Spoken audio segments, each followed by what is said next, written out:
નમસ્તે, તમારા બધાનું સ્વાગત છે મારા કિચનમાં. આજે આપણે આમ પાપડ બનાવવાના છીએ. બજારના આમ પાપડ તમે ખાઓ છો એમાં બહુ જ ખાંડ આવે છે, પણ આજે આપણે આ વગર કોઈ ખાંડનો ઉપયોગ કરીને બનાવીશું. અને બીજી ખાસ વાત કે કાચી કેરીમાંથી બનાવેલા આ આમ પાપડ એટલા ચટપટા અને ટેસ્ટી લાગશે કે આની સામે બીજી કોઈ કેન્ડી બી ભૂલી જશો. તો ખૂબ જ ઓછી સામગ્રી અને એકદમ સરળ રીતે આજની આ આમ પાપડની રેસીપી બનાવવાનું શરૂ કરીએ. આમ પાપડ બનાવવા માટે કેરી આપણે જે દેશી કેરી આવે છે એ કાચી કેરી લેવાની છે. એની આવી રીતે છાલ કાઢી લઈશું. છાલ કાઢતા પહેલાં એને સારી રીતે ધોઈ અને લૂછી દીધી હતી. આવી રીતે નાના નાના પીસ કરી અને હવે કુકરમાં લઈ લઈશું. કુકરમાં લઈ આમાં પા ગ્લાસ જેટલું પાણી નાખીશું. પા ગ્લાસ પાણી નાખી અને આને બંધ કરી અને 2 થી 3 સીટી આવે ત્યાં સુધી આને ગરમ કરી દઈશું. જો તમને મારી રેસીપીઓ ગમતી હોય તો ચેનલને સબસ્ક્રાઈબ કરી સાથે આપેલી ઘંટડી દબાવી દેજો, તો તમને મારી નવી રેસીપીઓની નોટિફિકેશન પણ તરત મળી જાય. હવે કુકરને ઠંડુ થવા દઈશું. કુકર ઠંડુ થઈ જાય પછી કેરીને મિક્સી જારમાં લઈ લેવાની છે. હવે આમાં થોડા પુદીનાના પત્તા ધોઈને સાફ કરીને નાખીશું. હવે આમાં 1.5 કપ જેટલો ગોળ નાખીશું. ઝીણો ઝીણો સુધારીને નાખવાનો છે એટલે જલ્દી પીસાઈ જાય. 1.5 કપ અને વજનમાં 200 ગ્રામ જેટલો ગોળ થયો હતો.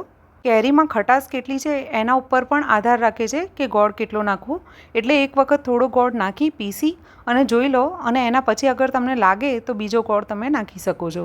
હવે આને એકદમ સ્મૂથ પીસી અને પેસ્ટ બનાવી દઈશું. આમાં બિલકુલ પણ પાણીનો ઉપયોગ નથી કરવાનો. જુઓ, આ રીતનું એકદમ સ્મૂથ અને જાડું મિશ્રણ તૈયાર થશે. હવે આને નોનસ્ટિકની કોઈ પણ કઢાઈ અથવા તો કોઈ બી જાડા તળિયાની કઢાઈ હોય એમાં લઈ લેવાનું છે. હવે આમાં અમુક મસાલા કરીશું, જેમાં 1 નાની ચમચી ચાટ મસાલો, 1 નાની ચમચી કાળા મરીનો પાવડર અને નાખીશું 1 ચમચી સંચર મીઠું. આ ટાઈમે તમારે આમાં ગોળનું પ્રમાણ ચાખીને, જો તમારે ગોળ ઉમેરવાનો હોય તો આ ટાઈમે જ ઉમેરી દેવાનું છે, પાછળથી તમે નહીં ઉમેરી શકો. એટલે તમારે જેવું ગળ્યું જોઈતું હોય એ પ્રમાણે તમે આમાં ગોળ કે ખાંડ ઉમેરી શકો છો. હવે આને 5 મિનિટ માટે એકદમ ધીમી આંચ ઉપર આવી જ રીતે મસાલા મિક્સ કરીને થોડું પકવી દઈશું. 5 મિનિટ પછી જુઓ, આ રીતે એકદમ થીક થઈ જશે અને કિનારીઓ છોડવા લાગશે. આનો કલર પણ જુઓ તમે થોડો ચેન્જ થઈ ગયો છે. બસ આને આનાથી વધારે ગરમ નહીં કરીએ. હવે ગેસ બંધ કરી દઈશું.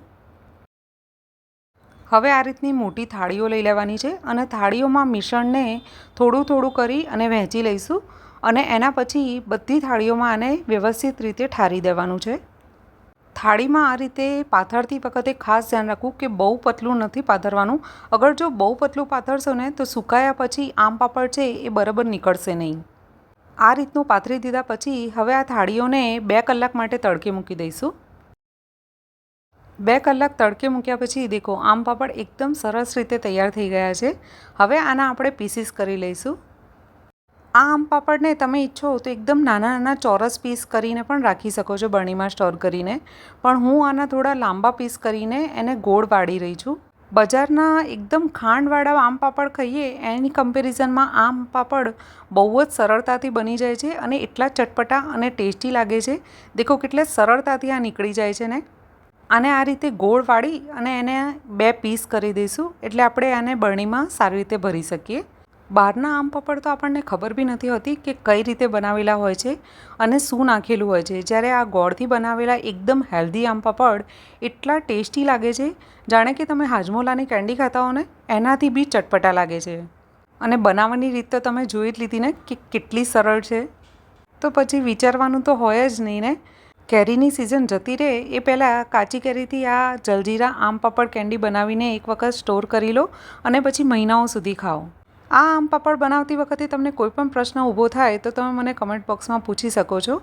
જો આ આમ પાપડની રેસીપી તમને ગમે તો આગળ લાઈક કરીને શેર જરૂર કરજો, અને જો ચેનલને હજી સુધી સબસ્ક્રાઈબ ના કરી હોય તો કરી લેજો.